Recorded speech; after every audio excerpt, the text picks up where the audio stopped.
వెంకటగిరిని శ్రీకాళహస్తిలో కలపవద్దు. నేదుర్మల్లి వెంకటగిరిని డివిజన్ చేయాలని YCP in-charge Nedurmalli Ramkumar Reddy demand చేశారు. పట్టణంలోని ఎన్జేఆర్ భవన్లో ఆయన గురువారం మాట్లాడారు. వెంకటగిరిని శ్రీకాళహస్తి డివిజన్లో కలపడం సరికాదు. వెంకటగిరి కేంద్రంగా కొత్త డివిజన్ ఏర్పాటు చేయాలి. దీనిమీద ప్రజల అభిప్రాయాలు సేకరించాలి. వెంకటగిరి డివిజన్పై ఎమ్మెల్యే కురుగొండ్ల రామకృష్ణ దృష్టి పెట్టాలి అని నేదురుమల్లి సూచించారు.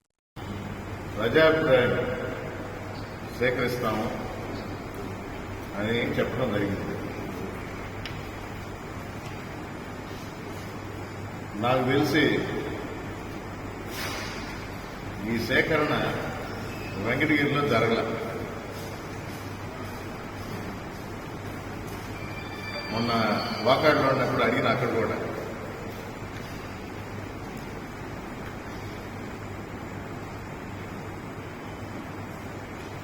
అక్కడికి ఎవరు రాలేదు. సరే, ప్రభుత్వాలు వచ్చినప్పుడు వారి నాయకుల ద్వారా అయినా ప్రజాభిప్రాయం సేకరించి